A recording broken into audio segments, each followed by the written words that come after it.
que es eclesiología. El sistema, creo que el pastor Mena ayer se lo explicó en la primera clase. Vamos a seguir con la metodología de los cuestionarios, ser evaluado, ¿cierto?, por participación en clase, por medios enviados, ¿cierto?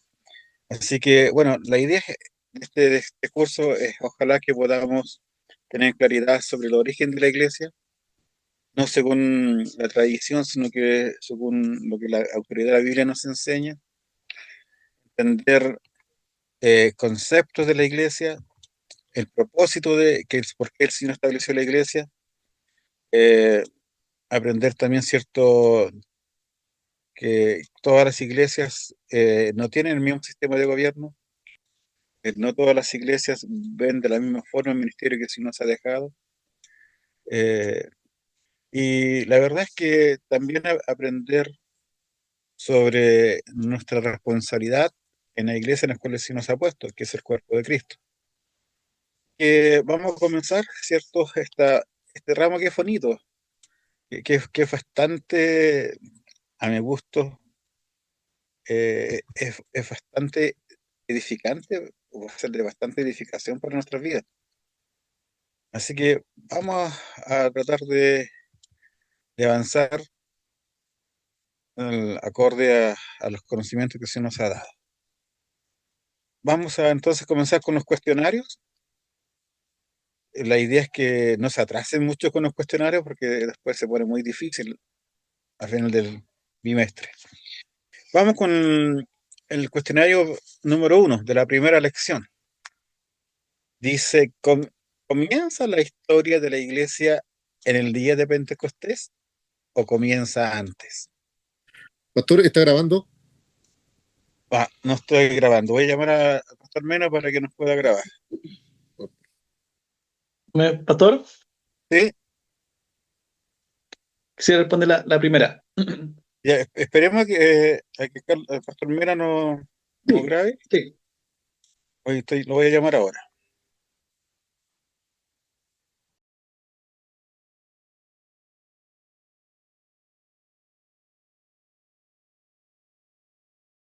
El pastor dijo que se está grabando por WhatsApp.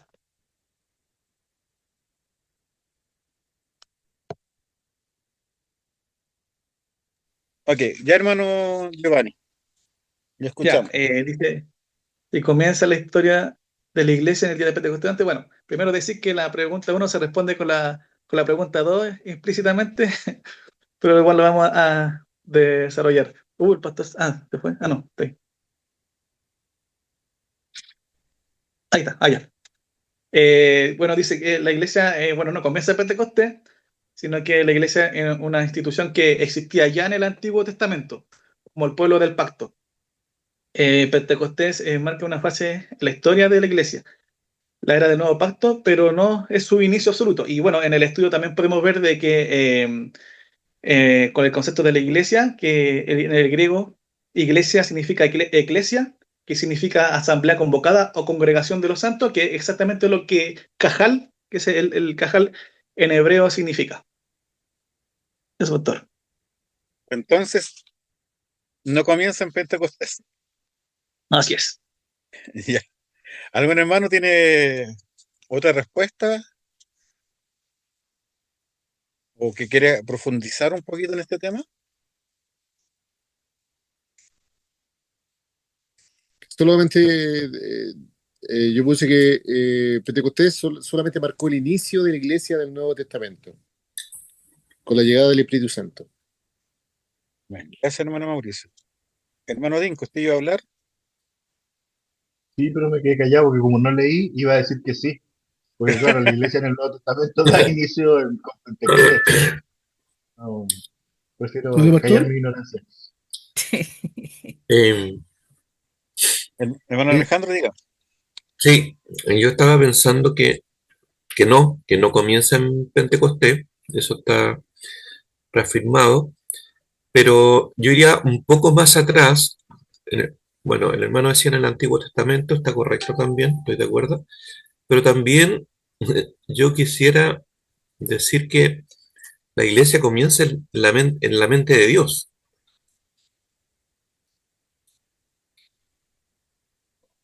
Me leyó el pensamiento, Originalmente, digamos. me leyó el pensamiento, hermano Alejandro. Gracias por su apunte. De verdad, si nos ponemos desde ese punto de vista, todos nosotros, todo el mundo, toda la creación, especialmente la iglesia, está desde antes de la fundación del mundo. Gracias. Correcto. Hermano Rosito o hermano Javier, uno de los dos levanta la mano.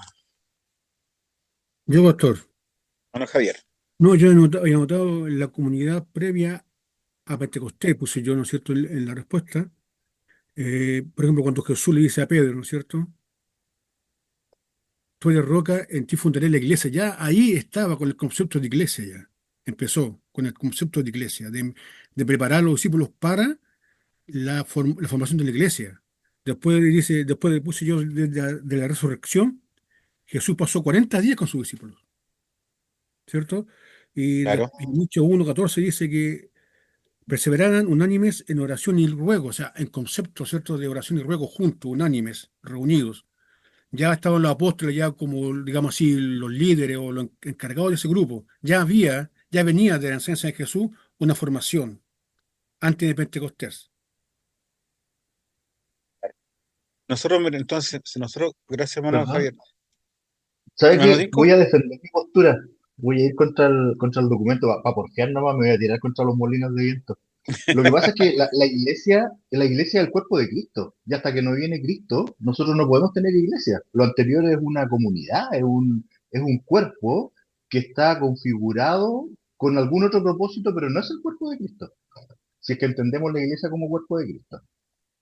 Por lo tanto, los otros son nombres para hablar, y lo estaba revisando ahora en el Strong. Efectivamente, son asambleas, son congregaciones, son conjuntos, pero no son cuerpo de Cristo. Entonces tendríamos que hacer alguna diferencia respecto de los nombres bíblicos. gracias. Sí. Ah, No, la verdad es que es un poco para generar la polémica y solo plantear, claro, que son nombres bíblicos y que tengamos la connotación de qué es lo que vamos a definir como iglesia. claro, si definimos como iglesia el grupo de creyentes, ¿cierto? Si es Un un grupo de grupo de creyentes, creyentes, claro, lo podemos definir desde la creación del pueblo hebreo, porque el pueblo hebreo fue un grupo de creyentes que el Señor llevó para su servicio, para la administración de llevar el Evangelio. Él preservó y en ese que creó. Lo miramos desde ese punto de vista. Ahora, si lo miramos desde el punto de vista como la iglesia del cuerpo de Cristo, la iglesia nace, ¿cierto?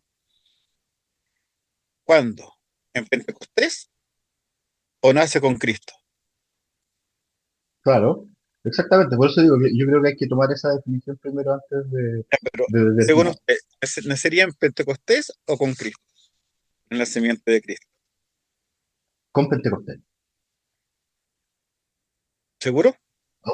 Sí, aún así nace con Pentecostés. Ahí es cuando se manifiesta el Espíritu Santo y Claro. la Porque predicación. todavía, porque todavía los hermanos, aun cuando estaba Cristo, todavía ni siquiera entendían, los discípulos todavía no entendían, le hablaba a Cristo de la resurrección, de que iba a volver y todo, y no entendían nada. Sí, era un hecho.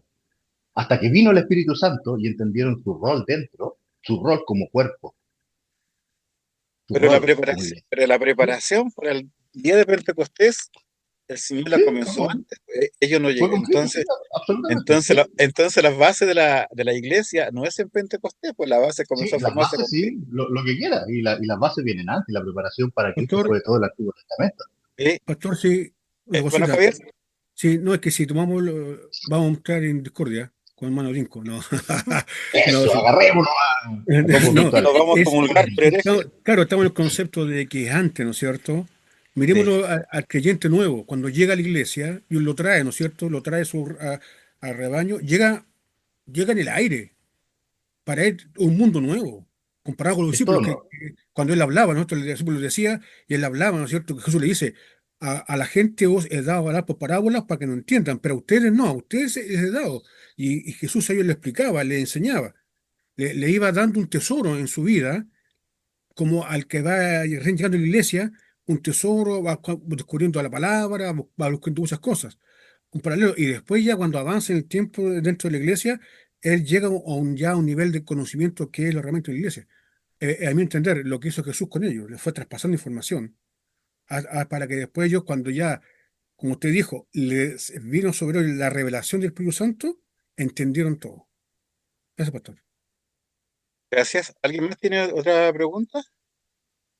Yo quería decir que estoy de acuerdo con el hermano Vinco, que siento que la iglesia comienza en Pentecostés, porque ahí comienza con el ministerio público de la iglesia, empoderado a través del Espíritu Santo para su predicación desde ahí hasta los confines de la tierra. Ya. ¿Alguien más?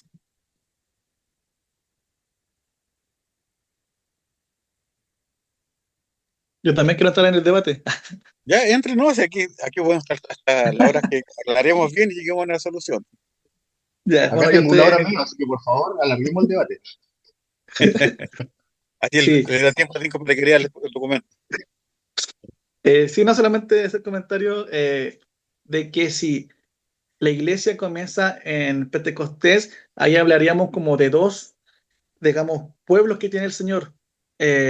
Como si tuviera dos, en el Antiguo Testamento tuviera uno, y ahí obviamente el pueblo sería el pueblo de Israel, y el otro, a lo mejor ahí usted, hermano Dinko, me corrige si a lo mejor lo estoy malinterpretando, y claro, sería el pueblo de Dios, y en el Nuevo Testamento sería la iglesia, digamos, no el pueblo de Dios, sino que el tema de los gentiles y el tema judío y gentil. Entonces ahí serían dos pueblos. Para mí, por eso que no creo que, sino que esto es algo orgánico que viene desde el inicio de la historia. Así como también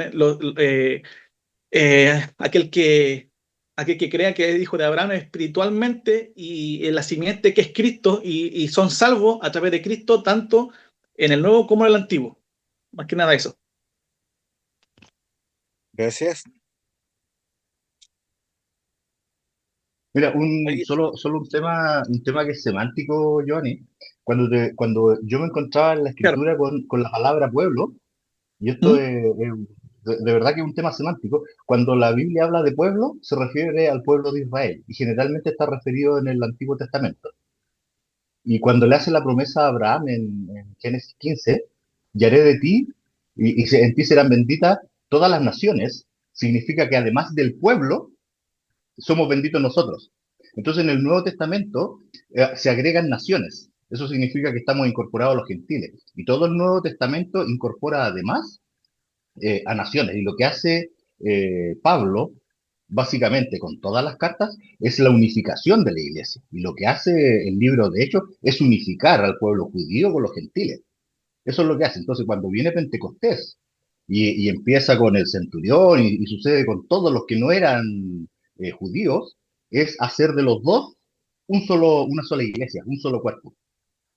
Entonces, ahí está Hermano, lo que tú mencionas, claro, que es unificar a ambos, a claro, ambos, y es donde incorporamos nosotros. Ahí, gracias a ellos estamos nosotros dentro de la iglesia.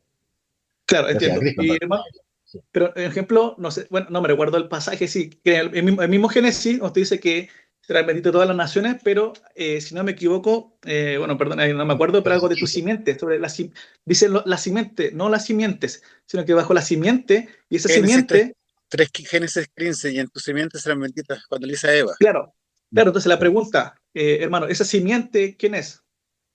Esa simiente que dice en Génesis. Ese es el que dijo el pastor. Esa simiente 15. es Cristo.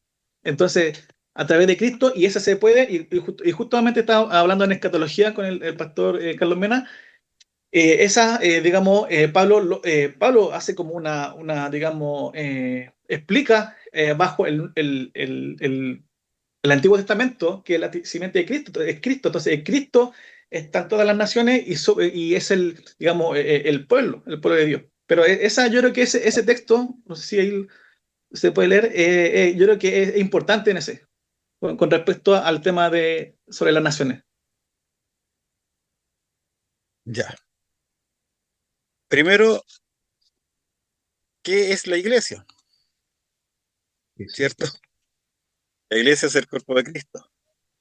Y bien, ah, desde mi punto de vista, creo que tenemos que hacer una diferenciación entre lo que es el pueblo de Dios y la iglesia de Cristo. Desde mi punto de vista, el pueblo de Dios es el pueblo que el Señor ha escogido desde los tiempos, ¿cierto?, en que nada existía, y que está compuesto tanto del pueblo de Israel del Antiguo Testamento y todos los gentiles que se hicieron prosélitos, ¿cierto?, que del judaísmo, más la iglesia del tiempo de Cristo. Ese es el pueblo de Cristo. El Nuevo Testamento nos habla exclusivamente de la iglesia de Cristo, ya no habla del pueblo de Israel, habla del pueblo de Dios, de la iglesia de Dios, porque el pueblo de Dios rechazó al Señor Jesucristo.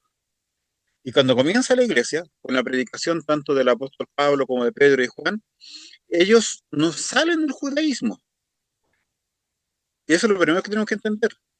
Ellos predicaron el evangelio a los judíos. Y de hecho, durante los primeros años de la expansión del evangelio, el cristianismo, como nosotros lo conocemos, era conocido como una rama más del judaísmo. Pedro, Juan, Pablo nunca predicaron para crear una rama nueva,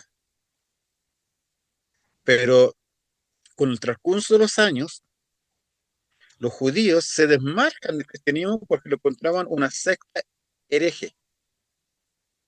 Y ellos pidieron diferenciarse del cristianismo.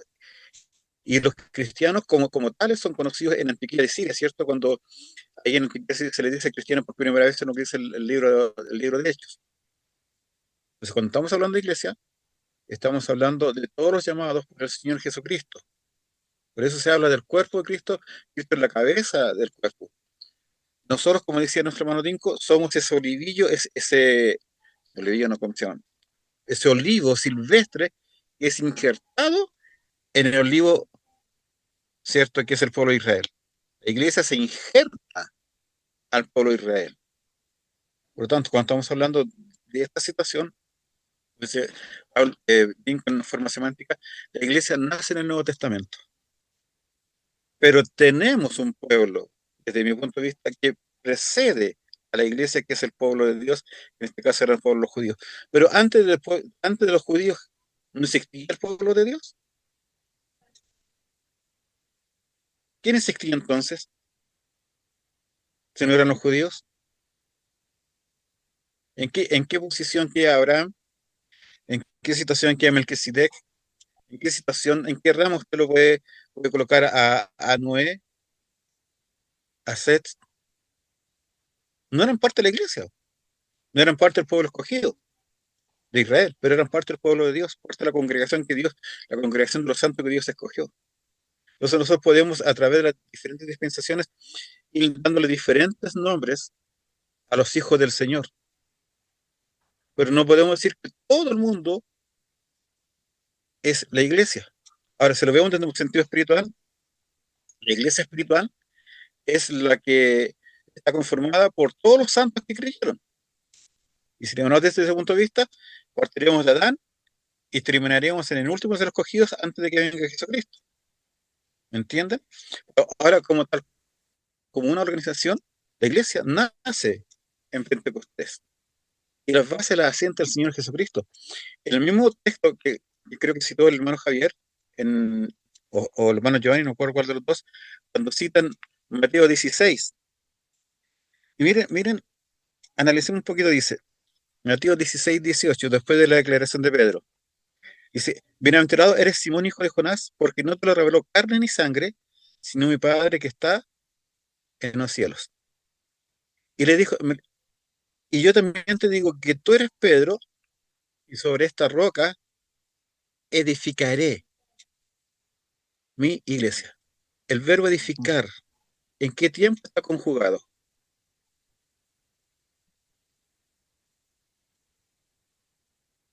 Edificaré. Futuro. Pasado, Futuro. futuro. Por lo tanto, la iglesia ya estaba funcionando, estaba establecida tal cual como la conocemos. No, Porque si no es que Cristo dice, mi edificar. iglesia está edificada. Dice, edificaré. Ahora, ¿sobre qué base se edifica la iglesia? Cristo. Y que Cristo es el Hijo del Dios viviente. En la declaración que hace Pedro. ¿Y qué fue lo que dijo Pedro?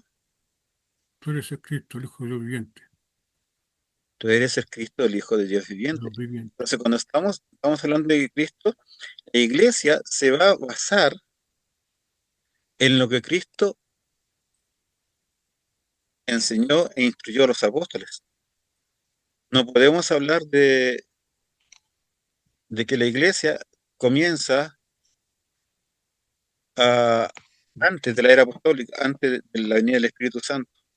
El pueblo de Dios está desde antes. No sé si les queda claro. Sí, Pastor, ¿Sí, hermana? ¿Aida? entonces la primera pregunta está mal contestada. Es que esa es la visión que tiene Berkhoff. Ya.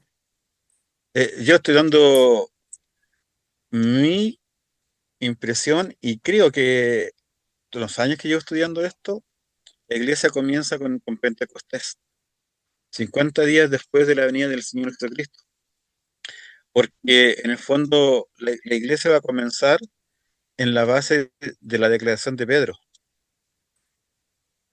Pastor, ¿y no ¿Sí? será mejor decir la iglesia antes y después de Pentecostés? Es que el pueblo de Israel Porque, nunca, claro, después de Pentecostés viene a ser la iglesia, pero antes claro, era el pueblo que igual se claro, reunía y igual eh, claro. adoraba a Dios y se reunían juntos. Entonces, a mí me queda algo ahí volando.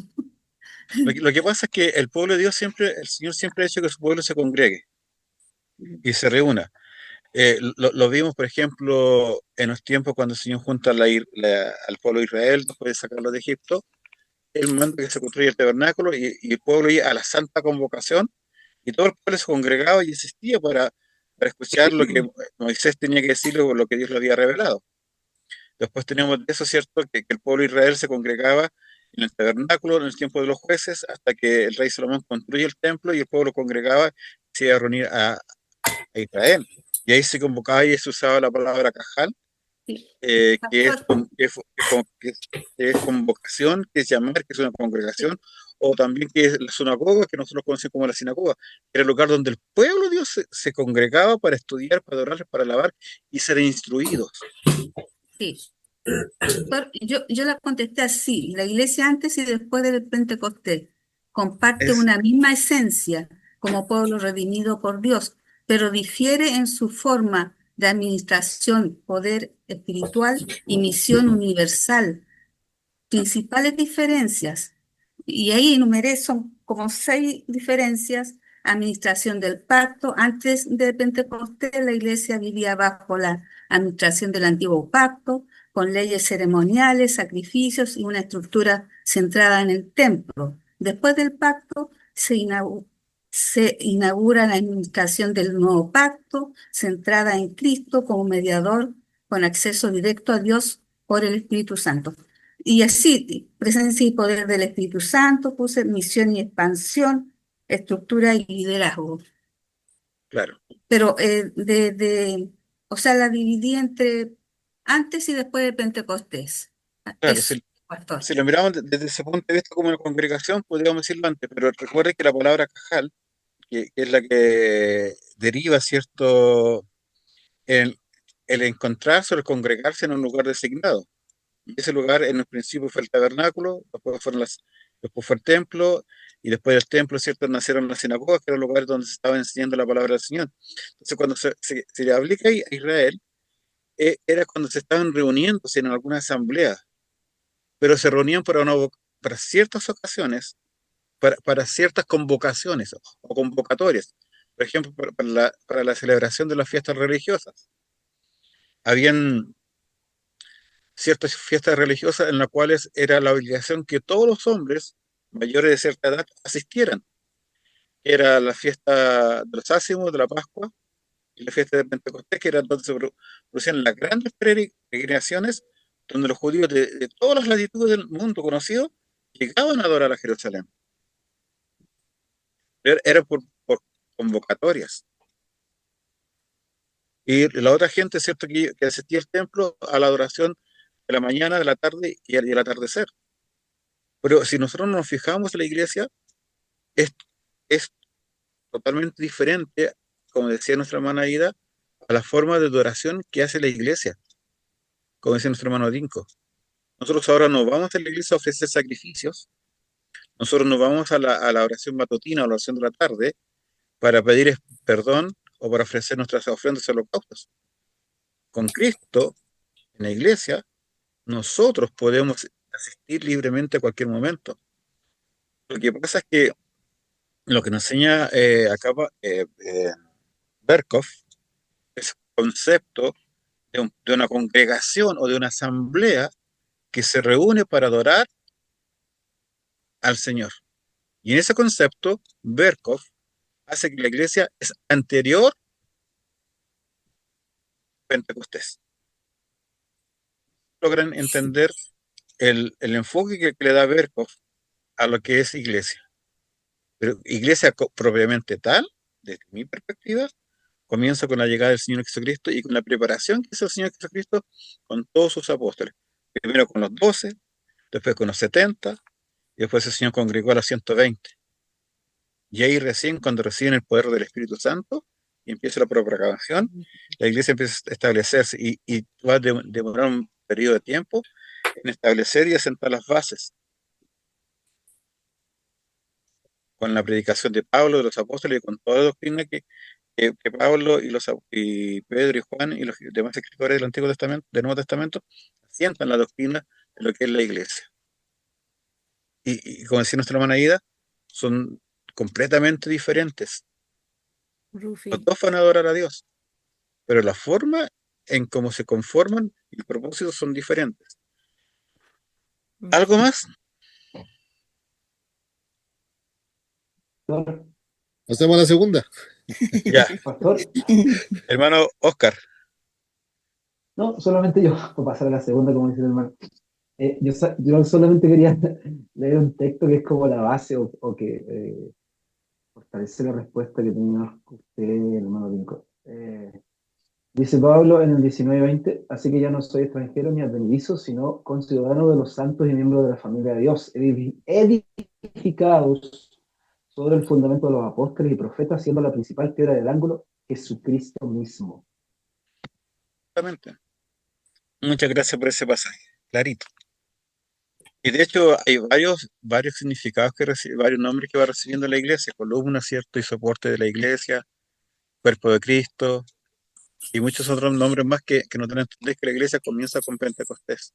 O algunos dicen que comienza con el nacimiento, con el ministerio, cuando Cristo comienza el ministerio. Otros dicen que comienza con el nacimiento de Cristo. Pero dejémoslo ahí, en la venida de Cristo. Ahí comienza la iglesia. No vamos a entrar en mayores detalles. Muy bien, vámonos a la pregunta 2 y aquí vamos a dar otro tiempo más.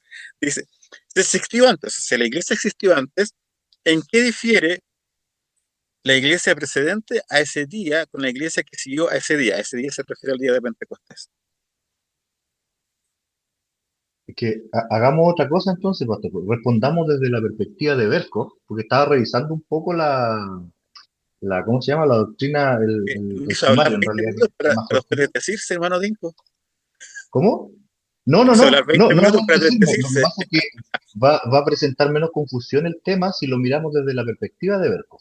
Porque Berkov, si lo analizo, estaba mirando el sumario, que es el documento más ¿Sí? cortito, incluso muestra que la iglesia, dice en un párrafo, es todo el cuerpo de creyente, incluso que está en el cielo. Entonces, si entramos a analizarlo, podríamos presentar confusión, pero respondamos las preguntas que están en función del texto que tenemos. Ah, pero por eso Porque mismo, si no, cada uno puede argumentar en función de los versículos y vamos a tener tantas perspectivas como alumnos, digamos. es que Pero no, si no es, usamos los versículos que tiene Berkov en el texto, vamos a tener un patrón común y después podemos discutir en la clase como ahora claro. un argumento estándar. Pero el patrón es que Berkov usa la palabra cajal y otras más, o Gedal, o Eda, para referirse a la asamblea o a la congregación que es Correcto. llamada. Pero cuando hablamos de la palabra iglesia, propiamente tal como es establecida, por eso la pregunta 2 dice que la iglesia existió antes. ¿En qué difiere la iglesia anterior al Pentecostés con la iglesia posterior a Pentecostés? ¿Cuál es la diferencia? Yo Cajal acá de la le eclesía. puse, yo acá le puse que antes era más nacional, solo para Israel, e incluía ritos como sacrificios. Después se volvió universal para todos y se basa en la fe en Cristo. Amén. Gracias, hermano Mauricio. Hermano Dinko, ¿te iba a decir algo? Yo parece que lo corté. No, si ya noté la discriminación, no te preocupes. No iba a decir nada. Voy a hablar con tu papá que tiene la oreja. Ya, ¿qué otro hermano más? Alguien levantó la mano, no fijé quién. ¿Hermano ¿Pastor? Giovanni? Sí, Hermano Giovanni, sí, lo conozco. es como un poco también lo que dijo la hermana Ida, que la diferencia no está tanto en la esencia de la iglesia, sino en la forma de administración, más que nada, en eso difiere, la Ya. forma de administración. O sea, apoyando lo que dice nuestro hermano Mauricio. Hermano Oscar. No, es que no escuchaba. No escuchaba, a rato no escuchaba. Ya. Entonces, si existió la iglesia antes de Pentecostés, esta iglesia anterior a Pentecostés, ¿en qué difiere con la iglesia posterior a Pentecostés? El hermano Mauricio nos dice que la iglesia antiguamente era más bien el pueblo de Israel, y este pueblo de Israel adoraba al Señor según la ley mosaica. Y esta ley mosaica tenía tres tipos de rituales, ¿cierto? Tenía una ley civil, una religiosa y una ley de sanidad. Y la ley religiosa y la ley civil son las que quedaron obsoletas y solamente continúa la ley moral, que es por la cual se rige la iglesia, ¿cierto? Más la base y doctrina que nos dejó el Señor Jesucristo con todos los demás apóstoles y discípulos. Al final la iglesia actual, está unida por Cristo. Cristo es que mantiene unida a la iglesia. Cristo es como un imán. Y ese imán mantiene unido a todos los metales, algunos oxidados, algunos nuevos. Y van a estar ciertos ahí. Pero si saca al imán, ¿qué pasa con los metales? Se acaba la unidad. Si usted saca a Cristo de la iglesia deja de existir, solamente viene a ser un organismo social, cultural, como un club deportivo o un partido político. En cambio, Cristo, estamos todos unidos y prevalecemos y permanecemos en él, por Cristo. ¿Alguien más quiere opinar? Es importante que no olvidemos la acción del Espíritu Santo, porque efectivamente la bendición la recibimos del Padre mientras estemos sujetos al Hijo, pero quien la aplica es el Espíritu Santo, porque es una acción trinitaria en nosotros esto de la vida de iglesia, la vida completa en realidad. Así que es En el importante fondo, también mantener al Espíritu en medio. claro. O sea, la iglesia es guiada e instruida por el Espíritu Santo. Y a diferencia del pueblo de Israel, que la iglesia era guiada e instruida por los apóstoles, por los profetas, en los cuales el Espíritu Santo iba. Y recuerden que la gran diferencia que tiene la iglesia con el pueblo de Israel es que en la iglesia el Espíritu Santo está permanentemente en nosotros, somos sellados por el Espíritu Santo. En el pueblo de Israel, en algunos casos, el Espíritu Santo entraba y salía de los hombres. Y es una gran Eso, diferencia. eso es, Y pastor, ahora que permanece. como que cambia la estructura, Claro, porque basada en los dones del Espíritu Santo ya y no no tenemos en que, herencias. claro, ya no tenemos que regirnos por sacrificios. No tenemos que regirnos por ofrendas para agradar al Señor. No tenemos que acudir a un lugar de oración como era el templo de Jerusalén o como era Jerusalén, la ciudad, ¿cierto? Antes estaba. Ahora, cuando se rasga el velo con el sacrificio de Cristo, tenemos una entrada directa a la presencia del Señor en cualquier lugar y en cualquier momento, sin necesidad de cumplir un ritual.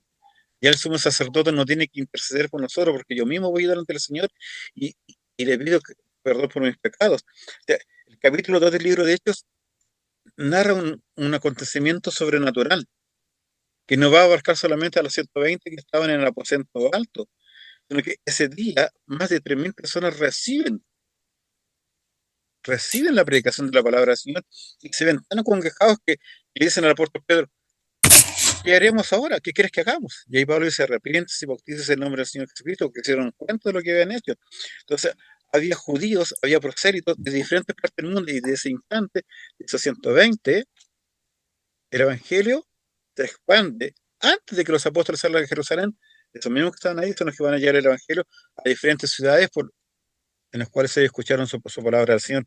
África, Europa, Mesopotamia, todos escucharon la palabra del Señor. Y de hecho nosotros, cuando estamos hablando de la iglesia, fue el Señor Jesucristo el que estableció la iglesia, porque Él formó el núcleo central para que la iglesia tuviese las bases. Comenzó primeramente con el círculo íntimo, que eran los 12 apóstoles. Después lo amplió a los 70, ¿cierto?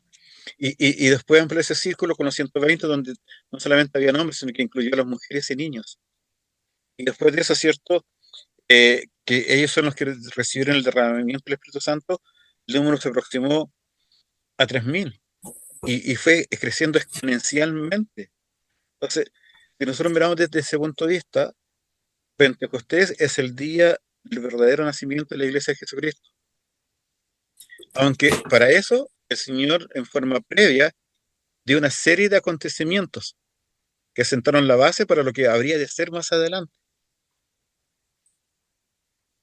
Eso. Alguien había levantado la mano y no le di la palabra. Parece que era el hermano David, ¿o no?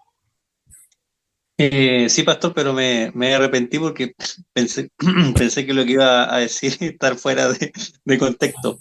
Dígalo nomás, que se arrepiente y se salva.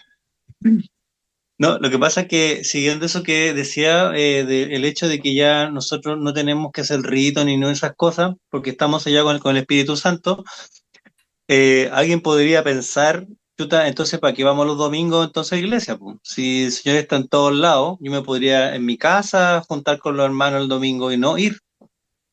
Sí, pues, siguiendo como esa lógica, po. Ujú. Eso, por eso decía. Pero recuerde que la Biblia dice: ninguno deje de congregarse, algunos tienen por costumbre. Mm. Entonces, ya, ante ese versículo, usted ya no puede hacer nada. Pero igual puede darse que la iglesia puede estar lleno de, y quizás lleno suena como, podemos ir los creyentes, algunos no creyentes, algunos pueden ser no creyentes, ir los domingos, pero no realmente conocer la fe, po. Y no, Claro. también puede pasar eso, po. Y eso ha sido Y por uno años, de los grandes, y eso ha sido uno de los grandes debates de quienes conforman la iglesia. Por eso claro. se hace una separación, una distinción entre la iglesia visible, la iglesia invisible o la iglesia triunfante. Mm, Y dentro de una de las tantas definiciones de la iglesia visible es la que está conformada por todos los que asisten a un determinado lugar. Pero eso no significa que todos los que están asistiendo a ese lugar sean santos, sean escogidos por el Señor. De hecho, si usted leen la carta de Pablo a los Colosenses, en el Colosenses capítulo 4, Pablo habla de Demas, que le ¿ya? acompañó en sus prisiones. Pero después, en 1 Timoteo 4:10, dice: y Demas, que me ha abandonado, amando al mundo, yéndose a Tesalónica. En la Mm, carta Pablo dice: estaba conmigo, pero después, ¿qué pasó? Demostró que el hecho de haber estado con Pablo, y haber predicado y haber sido misionero, y le acompañaron muchos viajes misioneros, amó al mundo, y eso fue. También mm, podemos decir, yo si no dejo un ejemplo claro, por ejemplo, desde mi punto de vista, en la elección de los 12, el Señor Jesucristo no se equivocó cuando escogió a Judas. De los 12, el único que se perdió es el hijo de la perdición. mm. Entonces nosotros de eso podemos entender que la iglesia visible no está conformada solamente por santos. De hecho, Pablo dice: oremos para que el Señor saque a los que no son parte de la iglesia. Por eso el Señor también nos habla muchas veces el trigo y la cizaña. Mm. Cuando Eh, estamos, ¿sí? no, termine la idea nomás, pastor. De No, ahí le no, diga pregunto lo nomás, otro. no, diga nomás, sí. Pucha, bueno, retomando un poco lo que dijo Disco, pensé harto, me di hartas vueltas y yo bien, lo veo así. Quizás nosotros, digo, los cristianos, o lo que hemos aceptado a Jesús y por la gracia de Él y todo eso que nosotros sabemos, estamos de una manera superficial, me refiero como iglesia, como cuerpo. prefiero, pero no, es como el 99,9, por decirlo de alguna manera, hasta que Cristo vuelva. O sea, como que lo veo, o sea, lo tiendo como a mirar así, porque también en una parte de la Biblia, no recuerdo el pasaje, dice que Cristo viene a buscar a la novia. Nosotros somos, y nosotros, o sea, los cristianos somos esa novia, pero va cuando Él venga. Y ahí yo creo que se me ocurre que ahí vamos a ser iglesia y cuerpo tal como es. Perfecta, me refiero, cuando ocurra ese acontecimiento. Mientras tanto, somos iglesia y cuerpo de una manera, digo, superficial, ¿cierto? Como con la gracia del Señor. Pero como digo, es una opinión que tengo. Sí, así es. Es cosa que nosotros veamos, por ejemplo, quién nos antecedió a nosotros fue el pueblo de Israel. Y no todo el pueblo de Israel fue salvo. A pesar de que tenían la señal de la circuncisión, pero no todos eran salvos. Por eso siempre habla de un remanente fiel. Y la historia de la iglesia refleja ese remanente fiel. Porque después de que Constantino, ¿cierto?, pone en forma legal a la iglesia, o sea, la iglesia deja de ser perseguida, deja de ser una secta que está proscrita por la ley. La iglesia se mundanizó de tal manera que dejó de ser perfecta y santa y terminó lo que terminó en los tiempos de la Reforma. Pero a pesar de todo ese tiempo, el Señor siempre tuvo un remanente fiel. Nosotros no podemos decir, todos los que están en la iglesia son salvos. Me refiero a la iglesia visible. Y usted lo ha visto y usted lo ha podido corroborar. Pero yo no puedo decir que ese hermano que se fue de la iglesia se descarrió, no es parte de la iglesia, porque si no puede tener misericordia y traerlo de vuelta en algún momento. Pero nosotros sabemos que el Señor dice que muchos son los llamados, pocos los escogidos. Por eso, pastor, se hace diferencia por iglesia visible y la invisible. Claro. También, ¿Eh? la iglesia triunfante. Así es. Pastor, pase que va a tomar café porque ya van dos no, son las 10. Eso- Dos preguntas para una clase, necesitamos más clases. Bueno, pero no, se nos aclaró la base de lo que va a ser el estudio de la eclesiología. Gracias al hermano Dinko. Sí, todo por eso. No, pero está bien. Tuvo bueno Pero el las otras preguntas, debate. pero las otras preguntas no son tan difíciles. La pregunta es, ¿a qué se refiere Jesús en Mateo 18:17? Y a los que no leyeron el pasaje se los voy a leer. Dice Mateo 18:17. Es el hermano que pega contra ti. Y no los oyera a ellos, dilo a la iglesia, y si no oyera a la iglesia, tenle por gentil y publicano. ¿Cómo? Cuando el Señor dice que si algún hermano pecare contra ti, ¿cierto? Y ve con un testigo, después si no ve con dos testigos, si no oyera a los testigos, dice, dilo a la iglesia. Y si no oyera a la iglesia, tenle por gentil y publicano. ¿A qué se refiere Jesús en ese versículo cuando usa la palabra iglesia? Yo le puse como respuesta a la comunidad local de creyentes que soluciona conflictos entre sus miembros. Ya, gracias. ¿Alguien más? No, para mí se está refiriendo a la comunidad de los discípulos, no una institución formada, porque todavía, como conversamos recién, no está formada la iglesia. Alrededor de él, ya que funcionaba como un grupo organizado, aunque pequeño. Bueno, gracias hermano Javier. ¿Alguien más? Sí, Pastor, pues, yo puse que. a la, La hermana no. ¿Hermana no, Ida? Ya, hermana Ida, sí, después hermano a Giovanni. la estructura de la iglesia, asigna funciones a esa iglesia, como la corrección fraterna, a la disciplina. Eso es lo Ya, que pienso. gracias. Gracias. Hermano Giovanni. Sí, pareció a la hermana Aida que yo le puse que se refiere a la iglesia como una comunidad visible de creyentes con autoridad para ejercer disciplina espiritual. Entonces no se refiere a la sinagoga donde se juntaban los judíos en los tiempos del Señor Jesucristo. ¿Mm? Yo creo que se refiere No, a la sino a la futura futura comunidad. comunidad cristiana. ¿Puede ser? A la futura Perdón, comunidad cristiana. ¿Ya? ¿sí o no? ¿Ya? Hermana Ida, ¿al hermano Jando estaba hablando? ¿No? Sí, aparentemente a la futura iglesia. Gracias. Hermana Rosita, usted también está diciendo algo,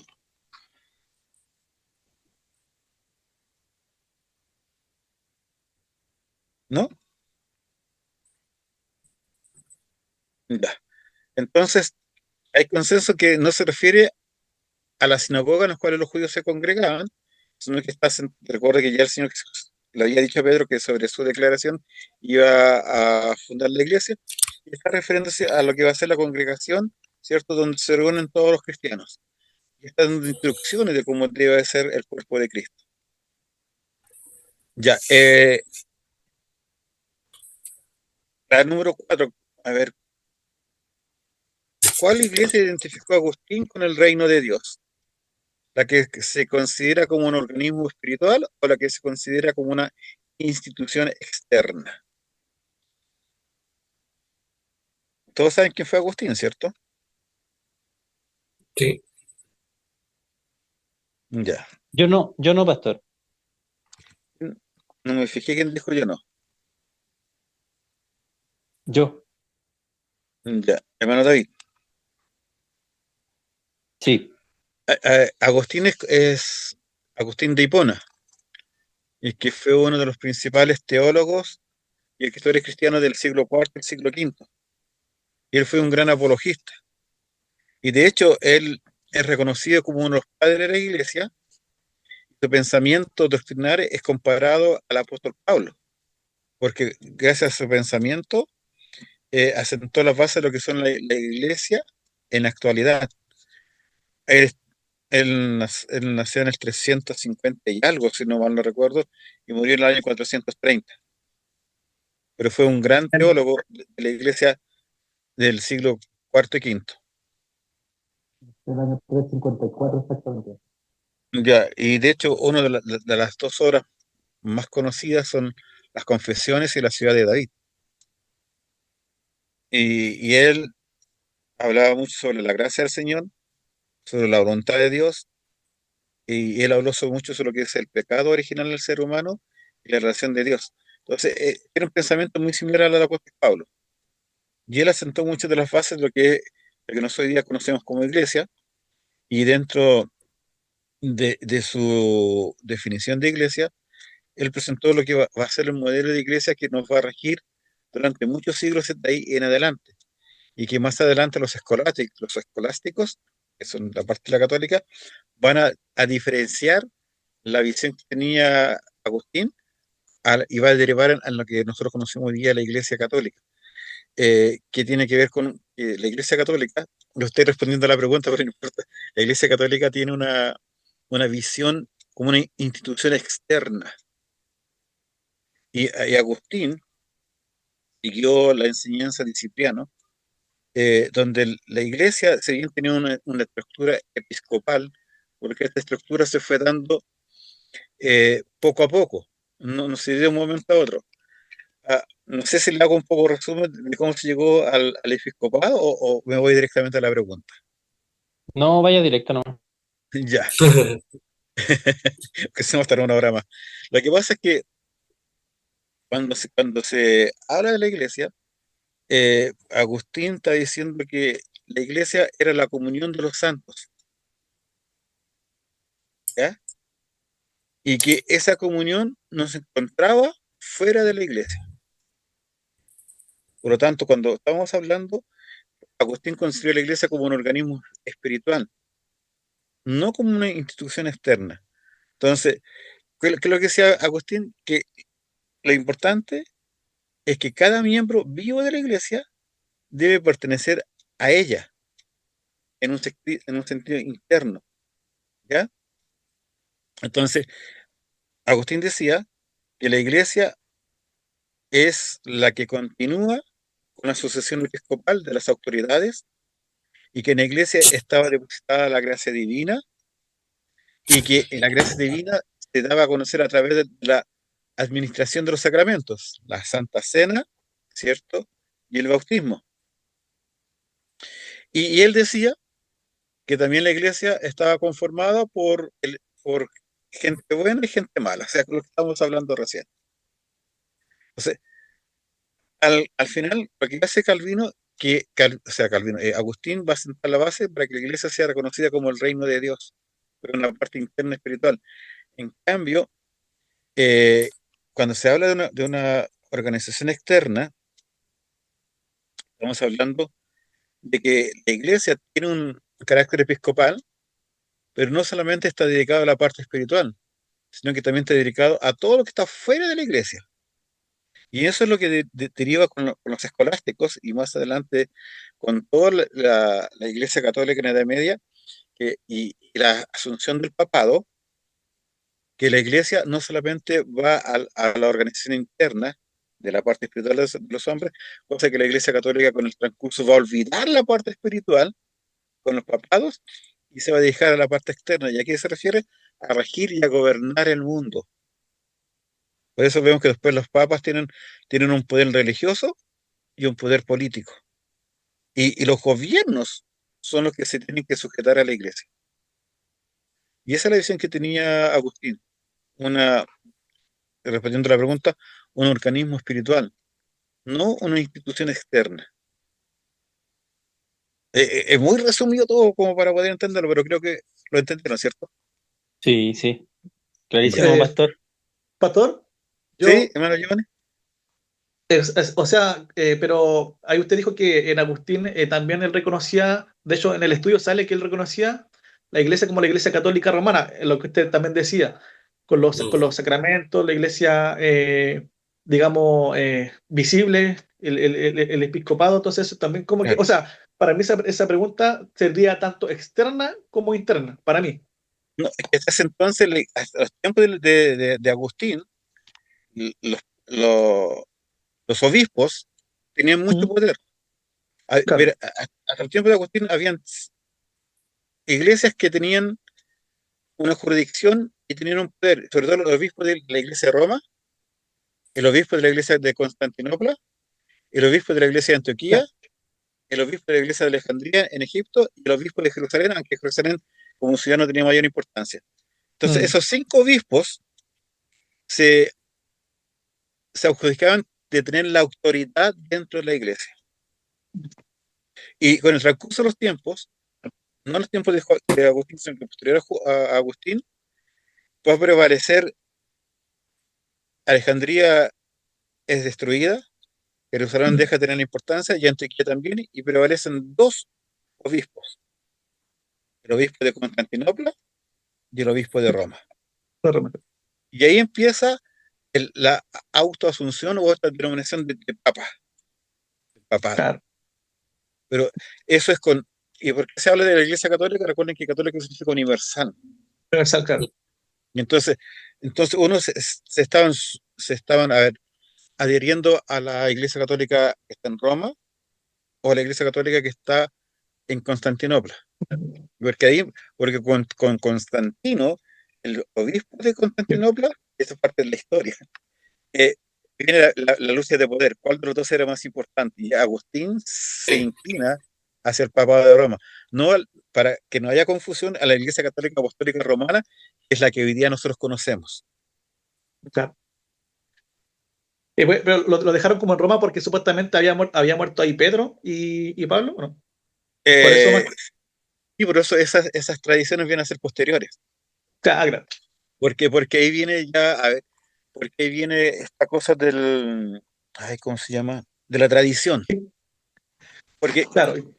estos obispos, para poder consolidar, ya nos salimos totalmente del ramo, pero quiero aclarar la- la respuesta de Giovanni. Estos obispos, para poder consolidar su poder y su autoridad, empezaron a investigar cuál de esos obispos tenía los antecedentes o era heredero de las enseñanzas directas de los apóstoles. Mm, Entonces, mientras el obispo pudiese comprobar que su iglesia, su obispado procedía de la enseñanza de tal apóstol, tenía mayor autoridad que los otros claro, obispos. Y en eso es que se crea la idea de que el obispo de Roma recibe la autoridad papal de Pedro y de Pablo. claro. O así como el de Marcos, que no es que creo que Alejandría, si no me equivoco, y ahí está la iglesia de ortodoxa. Alejandría, ¿Sí, no? claro. Mm. No, ahí en Alejandría está la iglesia copta. Ah, la Y iglesia en, copta, claro. claro, y en Constantinopla, lo que es Estambul hoy día, está la iglesia ortodoxa, la católica ortodoxa. Ortodoxa, claro. Pero también, Ese era, pastor, hay que considerar también el tema del imperio también, del imperio claro, romano, que también ahí, hablando de historia, ¿no es cierto? El que estaba en Roma, ¿no es cierto? Como estaba la parte de la central del imperio, también ujú, se adjudicaba un poco también ese tema. Mm, claro, Eh, yo soy la ser capital del imperio romano, por lo tanto yo tengo mayor poder, o sea, como usted decía, claro. no tanto en lo espiritual era su poder, sino que lo adjudicaba al poder político claro, y en eso de se va la tener. organización externa. Claro, exactamente. Ahí se va y va y él difiere mucho con el Constantinopla, que era otra cosa. Pues Claro, pastor. es que ahí es cuando Pero- Constantino eh, va a fundar en Vicencio la ciudad de Constantinopla y él traslada todo el poder hacia Constantinopla. Y él le da más poder al Papa de Constantinopla. Es cuando viene esa rivalidad entre los dos papados. Y después va a terminar con la historia de la Iglesia romana, en la Iglesia Católica Romana y la Iglesia Católica Ortodoxa. Y ahí viene la división que hasta el día de hoy están entre las dos iglesias católicas. Pero pastor, ahí está también el tema de que no se origina la iglesia romana, porque siempre los romanos dicen que de ahí viene la iglesia de la romana, pero ahí nos damos Claro. cuenta que hubieron varias, digamos, no sé, la petarquía, no sé si la petarquía habían diócesis donde habían obispos en cada localidad, como usted decía, Roma, Constantinopla, Claro. Antioquía, Alejandría, y que, bueno, algunos reconocían Roma como el término primus inter pares, un término Sí, de honor, pero otros Roma lo toman como más jurisdiccional. claro. Entonces, ahí, bueno, cuando estudiamos, si es que estudian historia eclesiástica y no sé quién les va a hacer clase de historia eclesiástica, van a poder ver todos estos detalles. Ya, bueno, la cuatro ya la respondimos. Agustín decía que era entonces una iglesia como un organismo espiritual. Vimos que la Iglesia Católica le da una organización externa por el cierto el apoyo político. Y nos quedan nada de minutos. Nos queda la pregunta 6 a la 10. Pero la pregunta 6 dice, ¿por qué no insistieron los reformadores en la libertad completa de la Iglesia separada del Estado?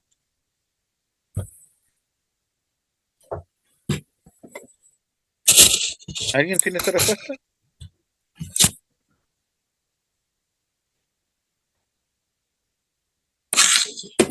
Yo, pastor, tengo, porque en Hermano su Alejandro. época, ¿ah? Porque en su época era difícil, muchos gobiernos controlaban la religión, además creían que el Estado podía apoyar a la iglesia, aunque no dominarla. Ahí me costó, aunque no dominarla. Ujú. Gracias, hermano Alejandro. ¿Alguien más tiene otra respuesta? Mauricio. Hermano Mauricio, disculpen. No, Mauricio Alejandro igual, sí. No. Ya. ¿De Eh, verdad? Sí. Yo puse ¿Alguien ahí más unos tiene otra puntos, respuesta? pastor. Hermano Javier. Puse unos puntos yo, 5 puntos anoté ahí, ¿ah? Ya. En lo que entendí yo. Iglesia y Estado estaban profundamente integrados desde siglo atrás, antes de los reformadores. Lutero distinguía funciones, pero no pedía separación total. Él, acuérdese que él defendió contra los campesinos, se fue Ujú. y defendía a ellos. Sin protección de los príncipes, la reforma no habría sobrevenido. Lo que pasó a Lutero, que cuando fue a la ira de Dor, lo Claro. protegieron sin ser matado. Se buscaba una iglesia pura, pero con ayuda del gobierno para aplicarla. Y la separación total era asociada con sectarismos y caos social. Esos puntos puse yo.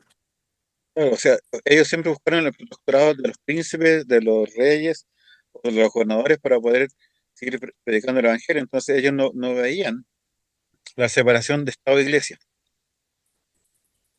Y eso costó mucho. De hecho, nosotros tenemos la historia nos dice lo que hizo Calvino cuando él se fue a Suiza, en Ginebra. Hizo un Estado fusionando la Iglesia, el gobierno dirigido por la Iglesia. Sí, En principio resultó bien, pero al final nada bueno salió de eso. De hecho, terminó con la quema de Miguel de Servet, en Noguera. exactamente. Esa es la respuesta 7. Claro. Entonces, Ponen en el estado un colaborador, po. claro. Entonces, claro, los reformadores no se separaron porque estaban bajo la protección de los gobernantes, y dicho gracias a ellos, gracias a esa protección de los gobernantes, se lograron ganar grandes bastiones, grandes naciones para los protestantes. De hecho, Bélgica y Holanda eran un solo país, y con estas guerras religiosas en el tiempo de la Reforma, la parte holandesa quedó con los reformados y Bélgica quedó con la católica. Por eso están separados esos dos países. Y así pasó con muchos otros lugares. Porque si unos estados bajo la protección de estos reyes, el poder político, militar y religioso de la Iglesia Católica se arrasaba con todos. Porque recuerden que el Papa era el Papa y el emperador del mundo, aunque hubiera un emperador, todos se sujetaban al Papa, pero el Papa venía y sacaba reyes. Hermano David. Tengo otra consulta que me voy a repetir también, pero ya que ya se alargó esto. Porque todo el rato se escucha el término del poderío, de como el poder que hay, que ejerce, no sé si lo político con los reyes y todo eso. Tiene una incidencia, me imagino, el tema de la masonería aquí, en ese aspecto, y que también se involucra a la iglesia cristiana, de algún punto, como David La Trumbull, Sí, podríamos decir. la masonería se va más adelante en el tiempo de la Ilustración, en el tiempo de los modernos, estamos hablando del siglo XVI, más o menos XVII. Comienza con la francmasonería. Y de hecho, la francmasonería alentó mucho en los tiempos de la Reforma y posterior a la Reforma a, a la libertad de culto y la libertad de enseñanza. Muchos de los libertadores de nuestra nación tuvieron siendo apoyados por la logia masónica. San Martín, O'Higgins, eh, David Trumbull, muchos llegaron influenciados por la logia masónica, claro, pero no en estos tiempos, pero sí la logia masónica tiene mucho poder y lo sigue teniendo en la actualidad.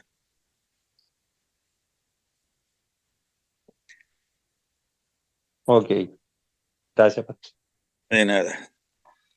Muy bien, vamos a la pregunta número, no sé si quieren seguir o paramos acá nomás. ¿Paramos? Vamos, que se Vigilia, puede. vigilia. ¿Ya? Vamos, ¿no? Vigilia, no, vigilia, vigilia. Vigilia, ya vámonos con la vigilia. Yo tengo una hora menos, démosle nomás. Después Pastor Mira me trae la oreja a mí, pero no importa. Sigamos con la pregunta número 7. ¿Cuál fue la diferencia en cuanto a este punto entre Lutero y Calvino, a la separación de la Iglesia del Estado? ¿Cuál fue la opinión que tuvieron ellos dos? ¿Pastor? Hermano Giovanni. Sí, bueno, yo puse que Lutero, en su reacción en contra de la idea católica romana del dominio de la iglesia sobre el Estado, él se fue al otro extremo y él prácticamente hizo a la iglesia vasalla o dependiente del Estado en todo, excepto en la predicación de la palabra. Pero Calvino, por otro lado, estableció una clara distinción entre las esferas de iglesia y Estado en Ginebra, aunque todavía aceptaba una cierta cooperación entre ambos. Él defendía la autoridad eclesiástica en asuntos espirituales, especialmente la disciplina. Claro, y esa disciplina la ejerció sobre todas las autoridades. En el fondo puso a la Iglesia sobre el Estado, pero no en un sentido espiritual, no en un sentido político como lo hacía la Iglesia Católica Romana. Gracias, hermano Giovanni. ¿Alguien más? ¿Alguna duda en esta pregunta? Creo que quieren avanzar rápido. Pregunta número 8. Dice, ¿qué controversias se levantaron en Escocia con respecto a la Iglesia? Sabemos que la Iglesia escocesa es la Iglesia presbiteriana.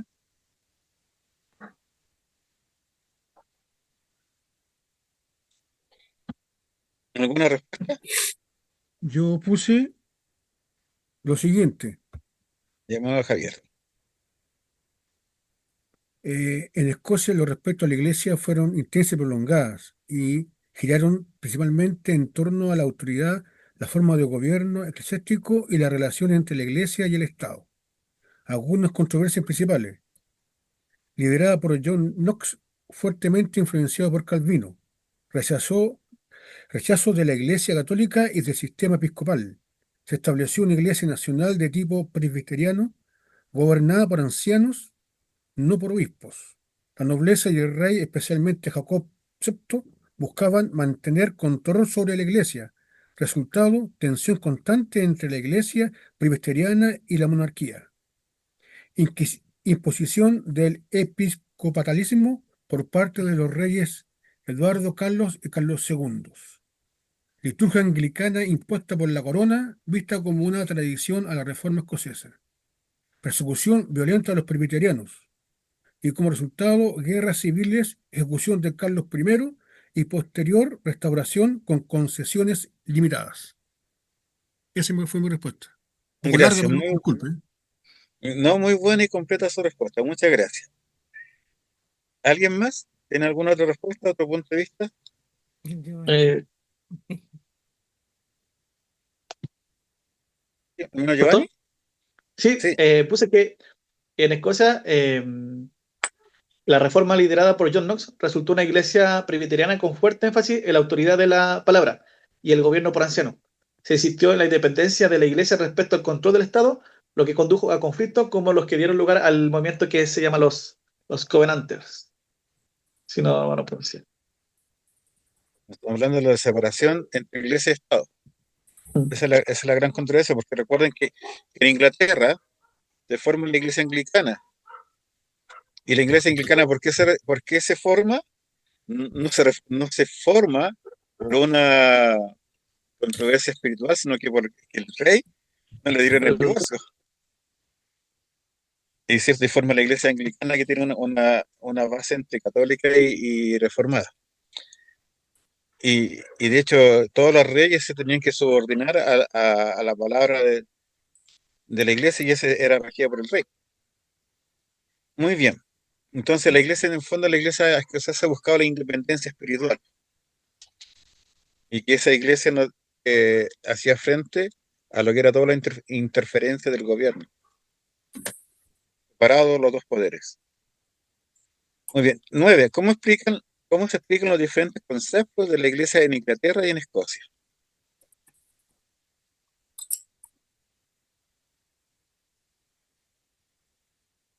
Pastor. Hermana Ida. La diferencia entre los conceptos de la Iglesia en Inglaterra y Escocia se explica por sus distintas raíces teológicas, estructuradas de gobiernos e implicaciones políticas. Aunque ambas se consideran iglesias nacionales, sus modelos reflejan visiones muy distintas del papel de la Iglesia en la sociedad. Iglesia de Inglaterra, anglicana, origen fundada por Enrique VIII en el siglo XVI, al separarse de Roma, conserva elementos católicos en su liturgia, pero con teología protestante. El gobierno es episcopal, con obispos, arzobispos y una jerarquía clerical. El monarca británico es su gobernador supremo. Relación con el Estado es una iglesia establishment, lo que significa que está legalmente integrada al Estado. El Parlamento aprueba decisiones eclesiásticas importantes. La teología tiene una amplitud doctrinal, desde anglo-católicos hasta evangélicos. Esto ha generado tensiones internas, especialmente en temas como el sacerdocio femenino y la ética sexual. Liturgia usa el libro de oración común de 1662 con una estructura formal y sacramental. Iglesia de Escocia es presbiteriana. Origen: surge de la Reforma escocesa liderada por John Knox en 1560, influenciada por Calvino. Gobierno: presbiterianos, sin obispos.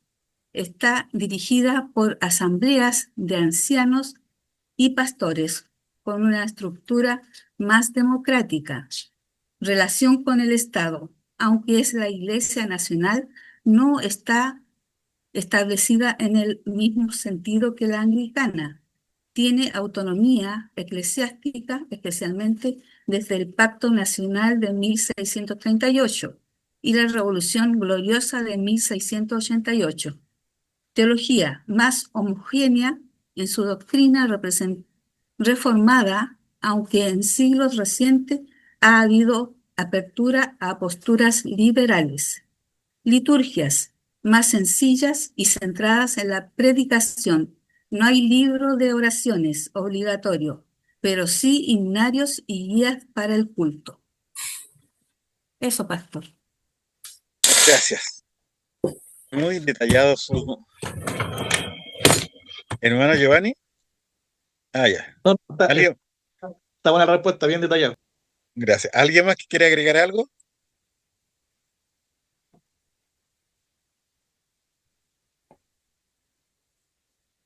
Hermano Alejandro.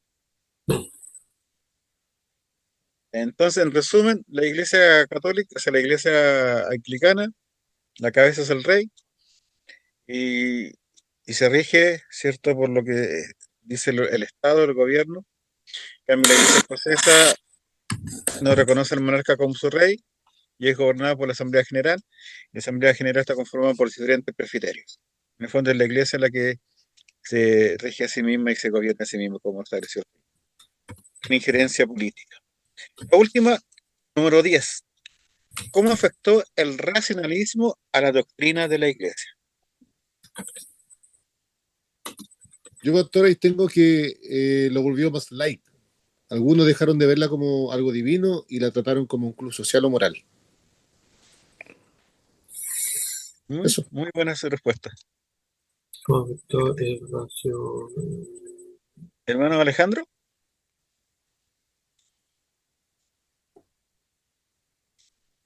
¿Alguien más quiere dar su opinión sobre cómo el racionalismo ha afectado a la Iglesia, sobre todo la doctrina? Y esto es algo vimos en la asignatura pasada. Pastor, es que es muy largo lo que escribí, son varios puntos. Ya pasamos de largo. Bueno, en resumen, puedo decir que el racionalismo afectó la doctrina de la Iglesia al desplazar la revelación como fuente primaria de verdad, reducir la teología a ética racional, debilitar la autoridad bíblica y eclesial, fomentar una visión subjetiva y especialmente de la fe. Un resumen. No sé si... Gracias. Está muy bien. Yo Abarca puse, algunos pastor, puntos. Hermano Javier. sí puse, fue indiferente a los asuntos de fe. Faltó entusiasmo por la iglesia, falta de entusiasmo por la iglesia, a la cual colocó al nivel de las sociedades humanas. Hasta negó que Cristo hubiera intentado fundar una iglesia en el sentido aceptado de la palabra. Gracias, hermano Javier. Hermano Giovanni.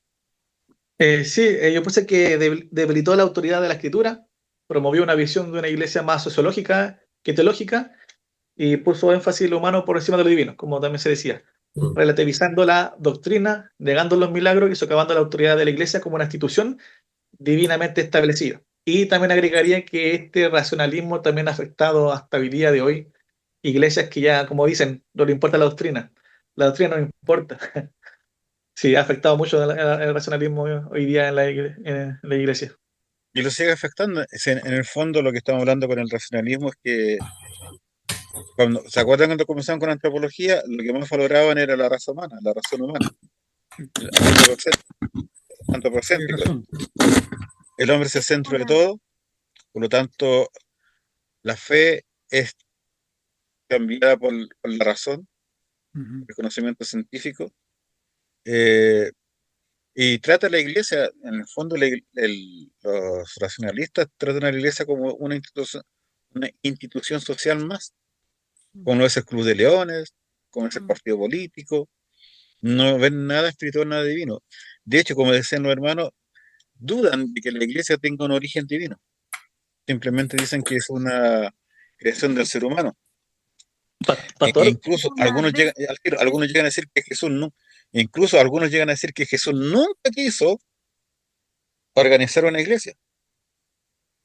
Ahora sí, ¿quién estaba hablando? No me fijé. No, yo solo iba Que a decir yo, que fue como una desespiritualización de la iglesia y su, Exacto, y su reinterpretación como una institución meramente humana. así es. Eso es lo que es el racionalismo.